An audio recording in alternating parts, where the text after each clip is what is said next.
Well, ladies and gentlemen, let me introduce our keynote speaker for the lunch. We've had a very exciting morning with two panels that all of you have attended. We have two more to come after this, one on the Pakistani diaspora, and we'll have three speakers talking about their experience as the diaspora in and out of US government. And the final session will be on education and peace and the connection with youth in Pakistan. But our keynote speaker, and I have the privilege of introducing him, is Pakistan's acting ambassador to the US, Dr. Asad Majid Khan, who is a career Pakistan Foreign Service officer and joined the service in 1988. Before joining the embassy here as the Deputy Chief of Mission, he's served in various senior posts, both at home and around the world, including most recently the Additional Secretary at the President's Secretariat in Islamabad, where he's handled a range of issues on peace and security and worked with different ministries. For those of you who don't know the system, it's one of the most important and most thankless jobs you can have in a diplomat's career. Again, he's spent a lot of time around the world. One key, though, his experience with the United Nations, both as the head of the division of the UN in Islamabad, but then also as the vice chair of the group of G77 when Pakistan was chairing the G77 at the UN. And then also he spent time at the permanent mission for Pakistan as the Minister Counselor and was the Vice Chair of the Bureau of UN Conference on Sustainable Development. So he's had a lot of experience with the UN and, of course, with New York. He has been around the speaking circuit as well, again, both in Pakistan, the Foreign Service Academy, the Foreign Trade Institute, various universities in Pakistan. He holds a PhD from the University of Kyushu in Japan.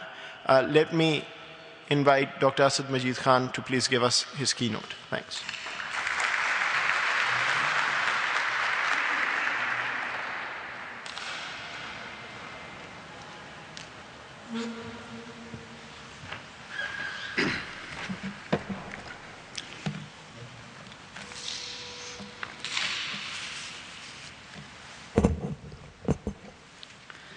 Good afternoon, ladies and gentlemen, and let me at the outset convey our deep gratitude to both the United States Institute of Peace and the George Mason University for organizing this important conference and for choosing Pakistani youth as the focus of discussion for this conference.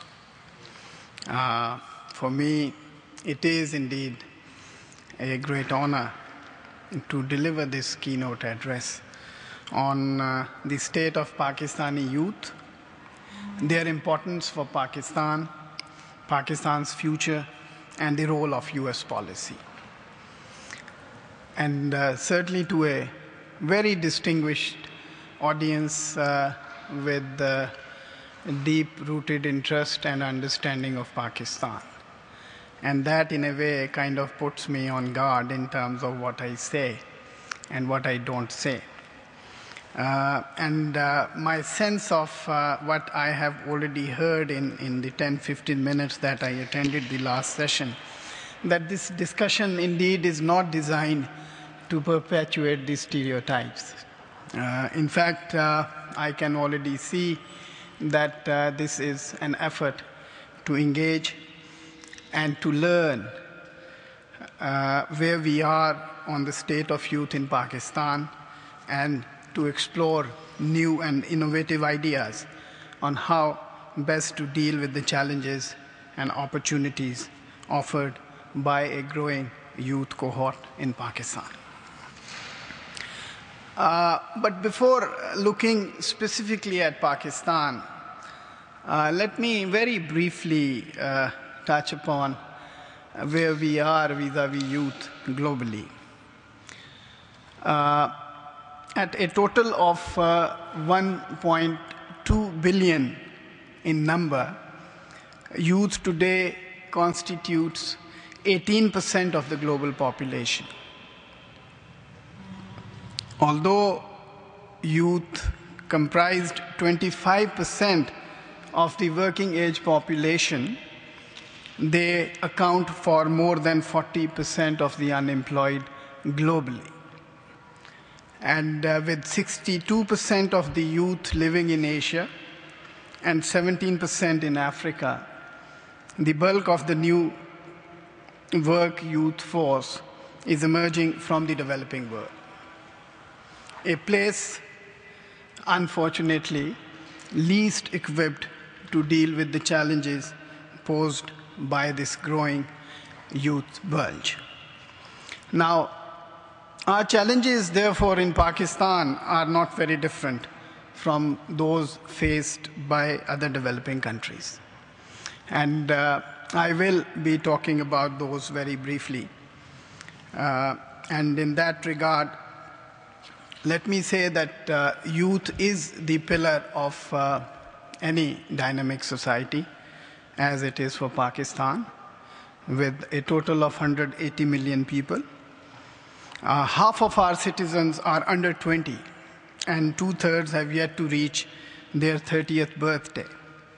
And our population is exploding, and it has actually trebled over the past 50 years. And this is a challenge that I'll come to as we speak and discuss this further. And we expect the population to grow by 85 million in another 20 years. Now, the sheer numbers give us a sense of both the challenges as well as the opportunities we face today in Pakistan. Now, first is, and I'll talk about the challenges first, and the first, of course, is the challenge of economy and employment. Pakistan's economy, which was growing at a historical rate of around 5% per annum on average since 1974, slowed to a growth rate of 2 to 3% in the past few years. And this had made the creation of employment opportunities for youth an ever more difficult and daunting task. And in order to absorb the increasing number of youth entering labor force, the economists believe that Pakistan would require a growth rate of above 10%. And with declining exports and FDI, the private sector cannot create more jobs. Increasing shocks from movements in international commodity prices and global economic crises have taken their toll on the economy in Pakistan also. So, and this is actually stressed further the recessionary business environment, leaving the infrastructure increasingly fragile and the capacity of the system to cope with and produce the employment required ever more under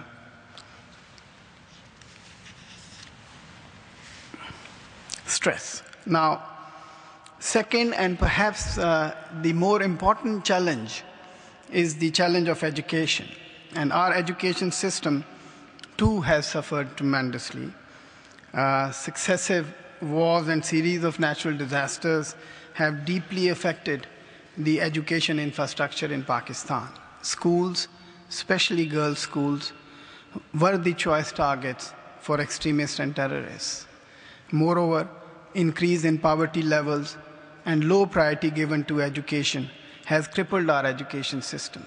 It is unfortunate fact that Pakistan has one of the largest numbers of out-of-school children.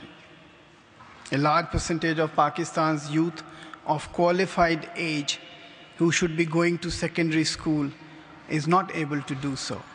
And due to financial stress, the number of public schools opened each year continues to decline, and many research and university projects have actually been hampered because of this.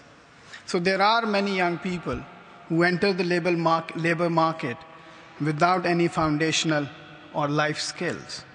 And according to the Labor Survey 2008-9, around 1% of the labor force participants ever received any technical or vocational skill.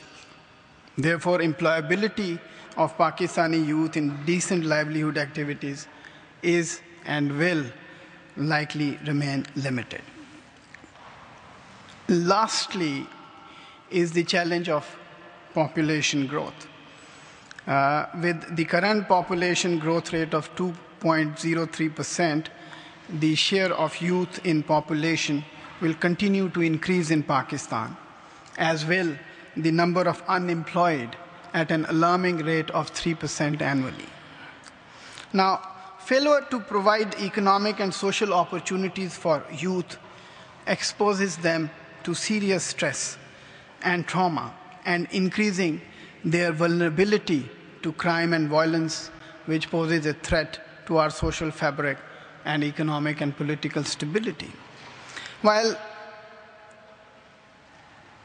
you must be wondering that, is the situation that bad? Let me now come to what actually is happening and where are the opportunities on the ground. In the words of Dr. Mahbubul Haq, people are the real wealth of the nations, especially young people who represent a large percentage of the population in many countries and can play a significant role in creating meaningful change. The great amount of energy, imagination, and initiative of young people today can be used to overcome challenges and promote peace and economic development.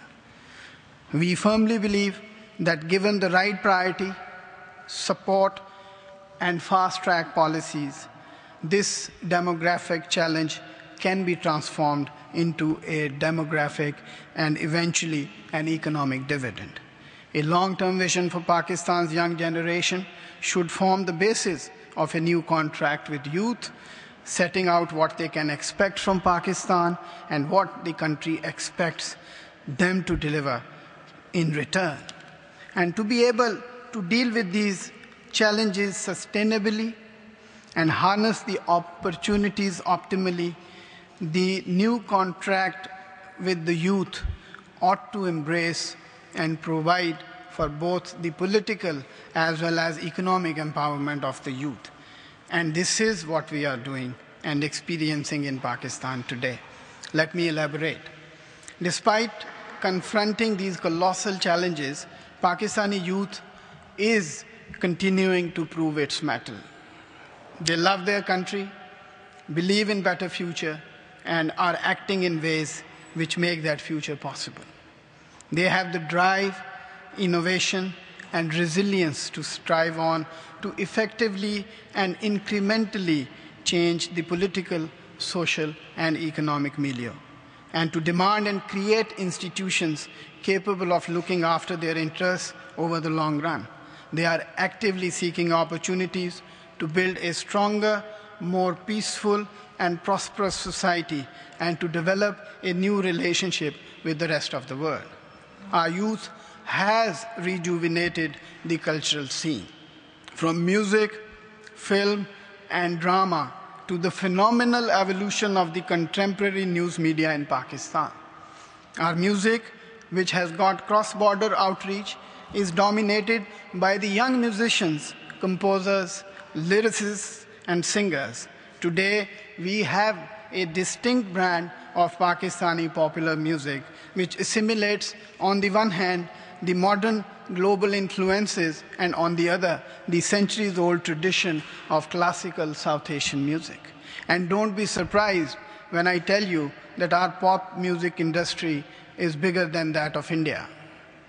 The entertainment industry got new vigor with the heavy footprints of the youth in the film and now thriving drama industry. Pakistani film and drama now takes up issues and topics that were considered a taboo a decade ago. Young Pakistani fashion designers are also making their distinct mark at all the international fashion displays, whether it is at Milan or Paris or London or New York. Our young artists are also creating bridges between the people of United States and Pakistan. The State Department, under its Center Stage initiative, has invited a number of leading Pakistani musicians to the United States. They are performing in many US cities, promoting understanding and peace between our people. Sharmeen Obaid's Oscar-winning documentary Saving Face, Mansoor Mujahid's People Choice Award-winning film Seedlings, or Samar Minalla's human rights work through documentaries, all are strong reminders of the distance we have covered in Pakistan. Let's look at the news media in Pakistan. The complete freedom enjoyed by the Pakistani media has enabled the new generation of anchors and journalists to establish themselves as a powerful pillar of Pakistani society. They are new role models and icons for the next generation of Pakistanis and are making invaluable contributions in educating the society and raising the level of awareness. Our youth is no less active in taking up social issues and have become the backbone of the robust civil society movement in Pakistan. Our youth has also made significant contributions and have been at the center of political movements that have shaped and defined democratic pathways and institutional consolidation in Pakistan over the last several years.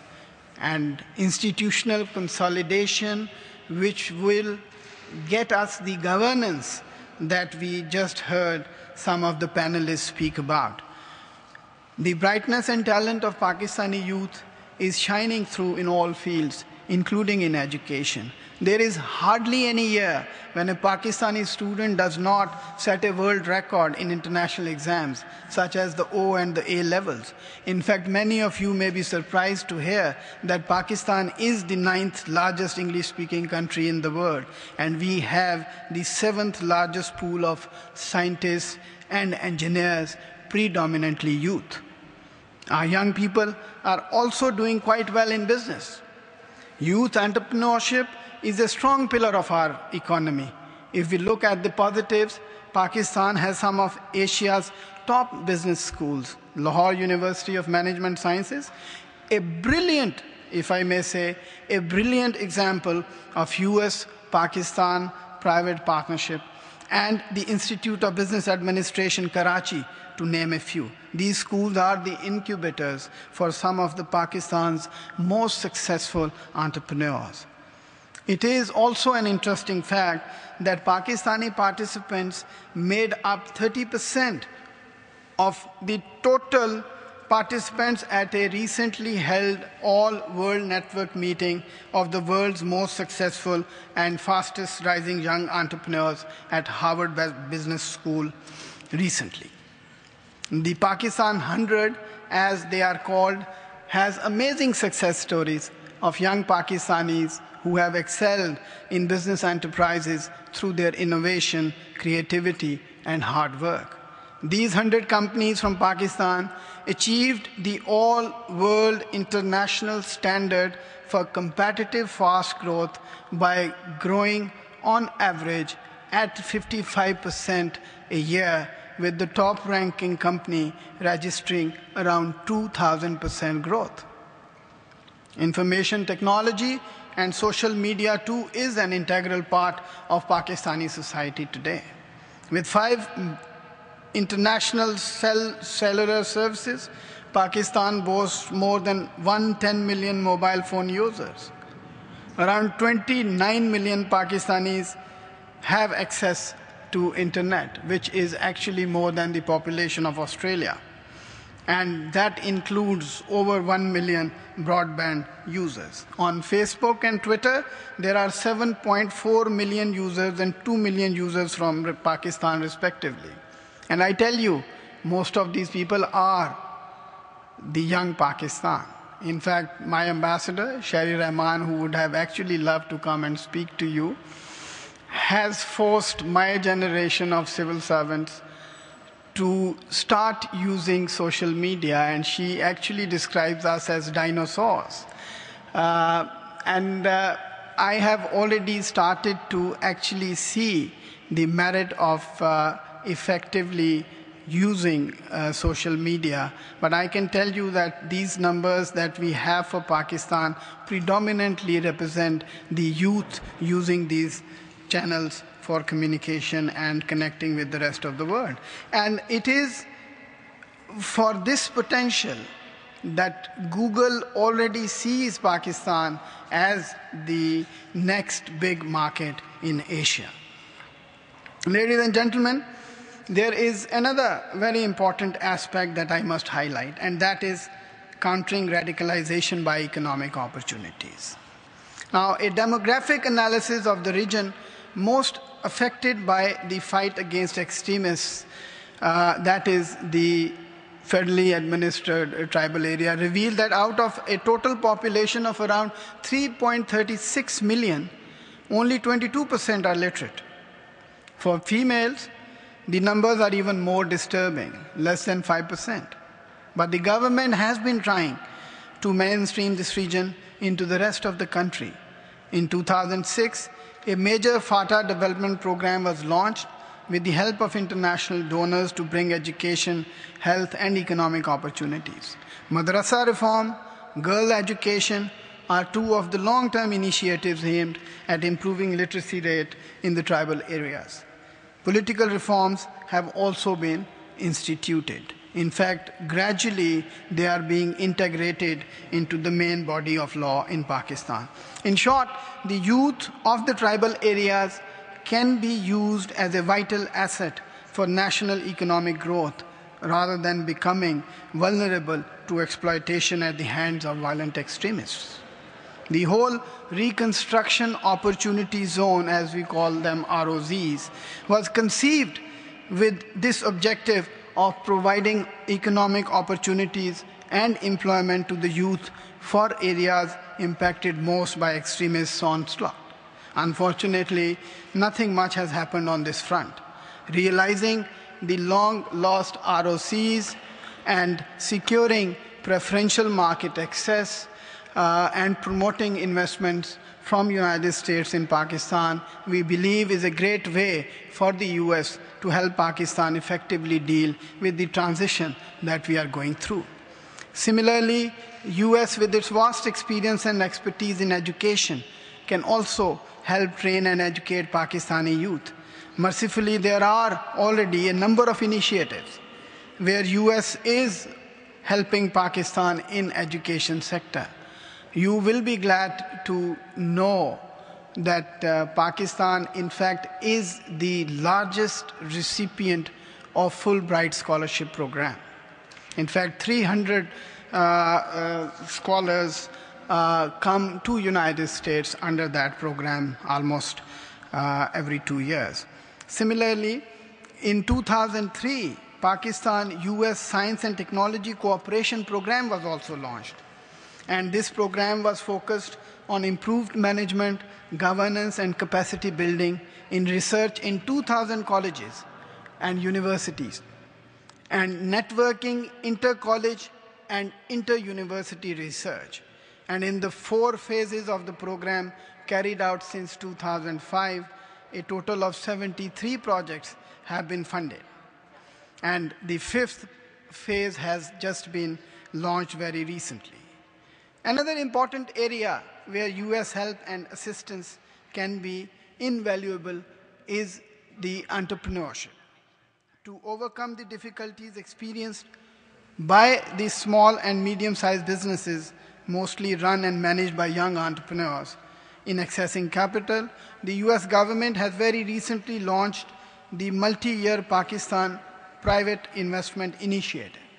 This is a very important and welcome development that we look forward to utilizing in Pakistan, and we are encouraging all those who are working in the private sector and have projects that they think match the requirements should get in touch with the US Aid Office in Islamabad or here in Washington to secure these equity and partnership arrangements.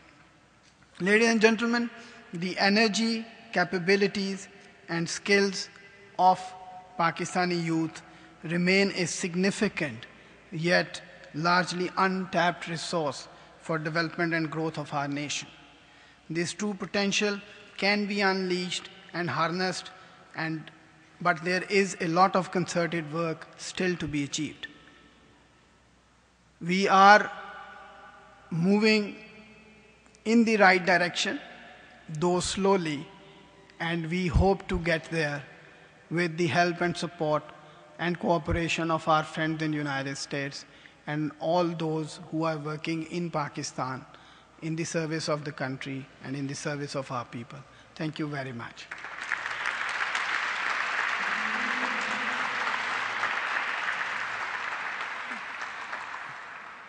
Any questions, comments, follow-ups that anyone may have?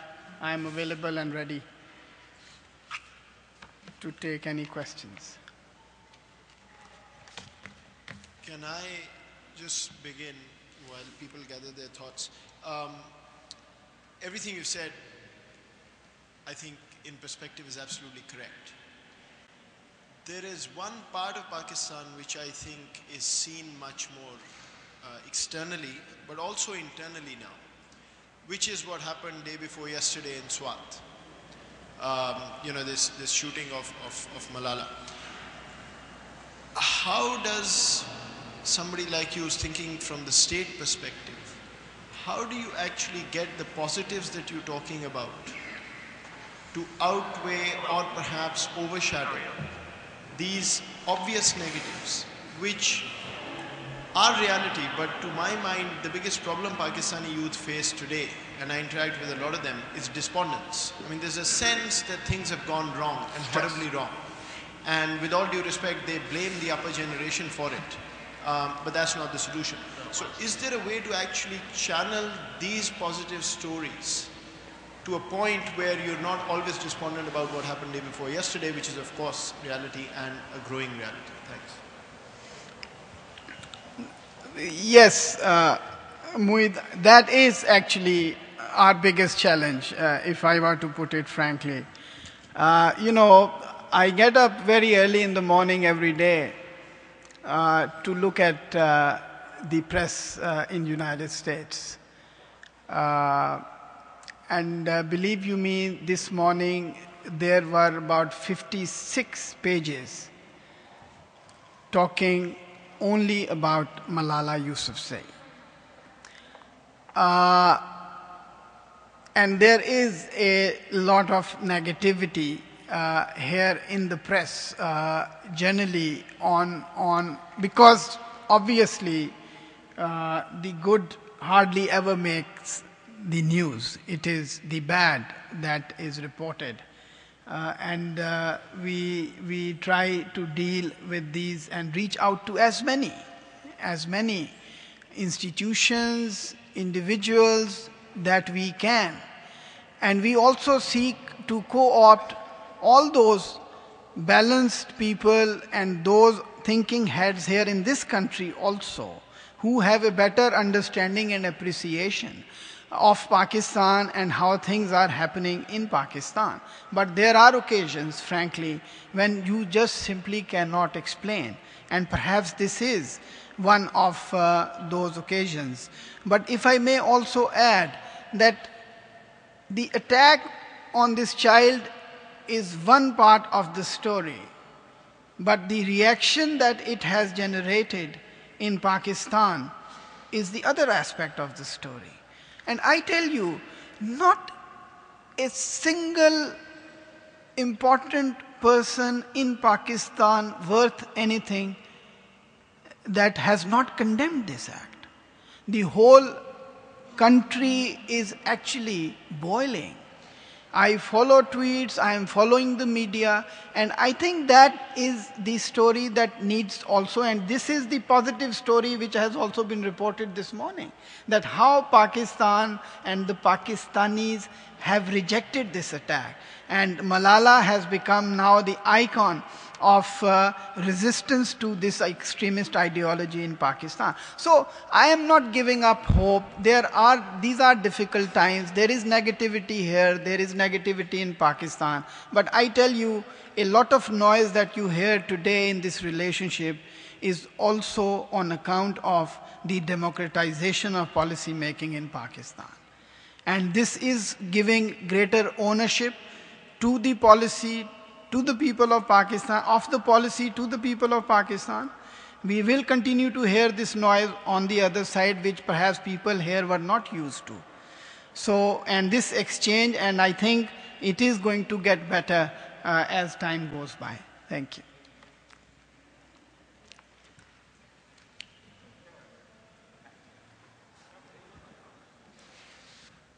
Dr. Khan, first of all, I want to congratulate you for a very balanced picture that you presented for Pakistani youth. It's very balanced, both challenges and the positive developments. I have been dealing with the Pakistani education system for the last 8 years in Pakistan, directly with colleges, universities, and youth organizations. I believe there's a structural problem in Pakistan education system which is directly linked to the youth of Pakistan. As you mentioned already, a large majority of them are out of school and will remain out of school if you do not take steps now, according to many projections. We have beautiful stories, success stories, as you mentioned. This morning, Naseem Zahra also mentioned many beautiful stories about how youth is really contributing to the social media and through other entrepreneurship and businesses. I think first thing I want to recommend, let's analyze who they are. I've been to several dozen madrasas in Pakistan, and I find a very excellent IT department there. It's being managed primarily by 1 dozen students to develop programs to talk about their madrasa, not about the development issues, but about their own religious or own sect.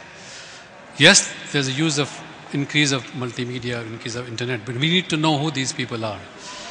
Because under the day, Pakistan has only 5% of its young people going to universities and colleges, as opposed to 20%, 30% other parts of the world, 5%. We have a large number of colleges, about more than 1,600 colleges, but many of them are not providing the needed education that we need to know today. So I think, the example I come from, Higher Education Commission was evolved and had transformed the university education in Pakistan in the last 10 years.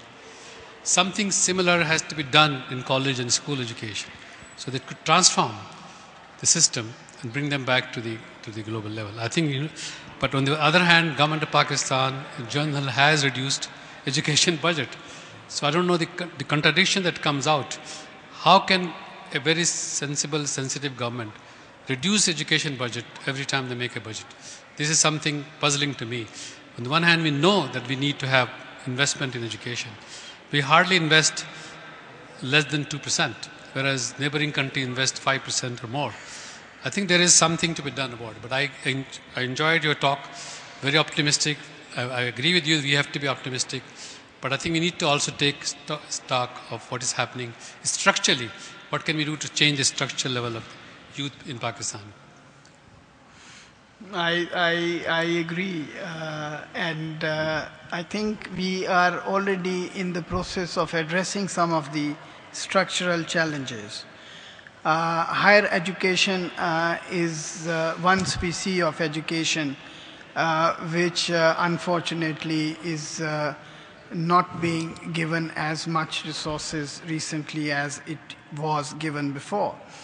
But I think what you must also look at is the devolution and this decision to devolve education to the provinces, and the whole idea of so-called provincial autonomy and eliminating the concurrent list is to give decision-making authority and money to where it is supposed to be spent.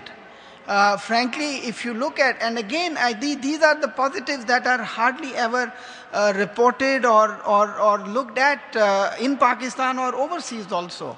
The new Finance Commission award and the distribution of resources between the Federation and provinces, exceeding or accepting some long-standing demands from the provinces and now allowing them to make those decisions themselves, to put in place regulatory frameworks to regulate private sector schools and universities. Some of these schools are actually fleecing people and not providing the kind of quality education that they are charging them for.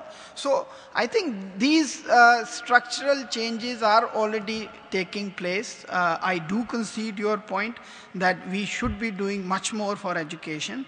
And as the civil society movement, as you know, I mean, this kind of scale back of educational allocation produced a lot of hue and cry in Pakistan.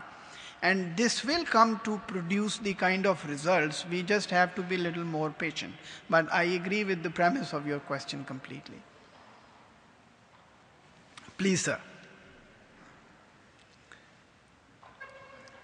Just a follow-up question. I've been looking very closely with the Fulbright program, and I think under that about 400 students are brought into US with the help of State Department mainly. And on the other hand, Pakistani universities are starving, as you know. You already mentioned in your excellent talk. What I have a suggestion, and I had talked to the US Embassy there, the ambassador also, but I don't think it makes much difference unless until Pakistani government takes the initiative. Out of those 400 students who are brought in here, about $20 million are spent by the State Department to bring them here on scholarship at the rate of $50,000 per student. And plus you put another $5 million there, so it's $25 million, which is given to Pakistani students to come and study in the US. Why can't you work out something with the State Department that, okay, you match up a grant and keep those students, some of them there, at least half of them, because most of the Fulbrighters, they don't want to go back, or they are here and they want to come back after 2 years since they finished their requirement of J1 visa. That's one way to establish technical schools in Pakistan with the help of some of the leading institutions in the US would be interested in doing such things. And there are many Pakistani Americans who may like to contribute to the development of those institutions in the country. Thank you very much.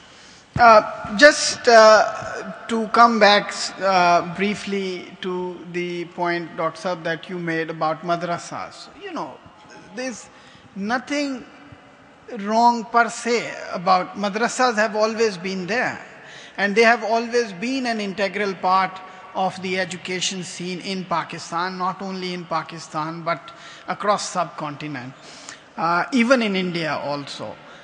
It is basically the politicization of the context in which these madrasas operate that has actually kind of made them controversial and in some ways irrelevant to the national effort that we are making. So we are looking at ways in which that excessive politicization or can be taken out and their curriculum can be made balanced, and there's a lot of work that is going on. So that's, I just wanted to make that point. On your question, sir, brain drain is a challenge. For Pakistan. It is a challenge for most developing countries. Having served in the UN and having led the Group of 77 in various negotiations in the UN system, I tell you this is always an issue. And this is nothing specific to Pakistan, except there is one difference, that perhaps the level of desperation in Pakistan may be little more than what it is across the border in India. But anyone who is getting good education in this country usually seeks to explore more opportunities here. And frankly, I really don't grudge, because what China today is owed a lot to the Chinese that went abroad, brought the expertise and training and the money and resources. What India today is owed a lot to the Indians who came out and excelled and then contributed to their motherland and to the society they belonged. And I think that phenomena is already happening. As I said, LUMS is one good example. Half of the faculty in LUMS are those who actually moved from here to Pakistan. The Shifa Medical School in Islamabad is practically run by MD doctors who actually still do 6 months or 2 months here in the United States. So in the 21st century, I don't really see a conflict between students wanting or continuing to stay on as long as they remain invested in Pakistan. And I know personally of Fulbright scholars who actually did things here and now wanting to go back to kind of return and give back to the society they belong. And this is really where I feel extremely optimistic. I have headed an internship program in New York for 6 years, where I received some of the best graduates from some of the top universities of Pakistani origin. And every single girl and boy that who interned with me actually left me completely impressed by their commitment to serve Pakistan. And it doesn't necessarily have to be physically there. They are actually doing things. They think Pakistan, they act Pakistan. So I think, but these things have to be factored. And that used to be the case. We had our national scholarship program. It was Pakistan funded those programs, and we need to continue engaging with the US authorities, with the Fulbright. I am personally in touch with the board of directors of the Fulbright scholarship. They also have some of these concerns, but we are trying to see. But at the end of the day, it's really, you no matter how and what kind of rules you put in place, if there are people who want not to come back, will not come back. So we are trying to create conditions that would encourage them to come back. I think somebody over there was... of your time, so why don't we take the last two questions together and then ask for a brief answer, and we could end. Yes. My name is Saeed Rana. I'm from the World Bank, a Pakistani American now settled here. Looking at the audience, I'll say only a couple of persons, perhaps my age. Everybody is young here. I have seen and listened to the 1940 resolution of Pakistan as a young boy, and I've seen and witnessed conditions, circumstances in Pakistan since then. The main issue that Pakistan faces, I don't think it has been raised so far, and we are putting it under the rug. That issue is the radicalization of the Pakistan society, and the youth are a part of it. I go to Pakistan and I see a very different landscape there. It's not the Pakistan which it used to be. It's a Pakistan of radicals. It's a Pakistan mullahs, extremists, and intolerant people. That is what is giving rise to the conditions that Pakistan is facing. It's a cancer within the society, it's a body of a cancer in the body, and it is eating it up. And I'm sorry to say that I was one of the persons who listened to the speeches of the Qaid-e-Azam in 1940. I'm so depressed. I don't know what to think about it, what to say about it. And nobody is addressing that issue. Security issue is because of radicalization of the society. Security issue is because of the mullah who opposed creation of Pakistan. They have hijacked Pakistan and they rule Pakistan. And the streets of Pakistan, they are the nuisance of Pakistan. And nobody is addressing them. Nobody is coming into grips with the situation which they are creating. So, sir, I would humbly request that let us not talk about the economic situation and how many people are educated, how many not educated. Your problem is your society is completely giving in to a very dangerous trend in Pakistan. And that is the so-called radicalization and fundamentalism in Islam. So I don't know what the government would do about it, what the society would do about it. But this issue is, please don't put it in the rug. Bring it up and tell people that we have this issue and what should we do about it. I would just say that let's not let the noisy fringe define the main body of Pakistan.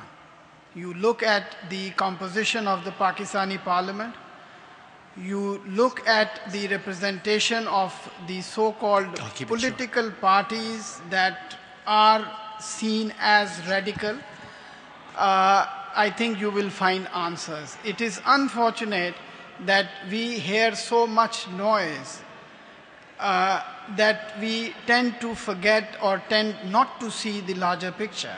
The mainstream 6 political parties in Pakistan who monopolize almost 99% of the seats in the parliament, none of them profess radical ideology, preach radical ideology, or work radical ideology. I'll just... Yes. I don't know if I have quite as many or few gray hairs, but I first visited Pakistan 50 years ago, and I'm an optimist. I'm with you on this whole thing.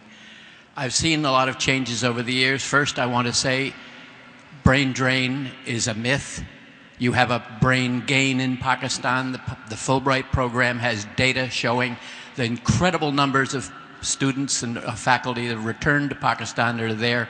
People with American citizenship are there. People who could be living in this country and working here are there doing incredible things.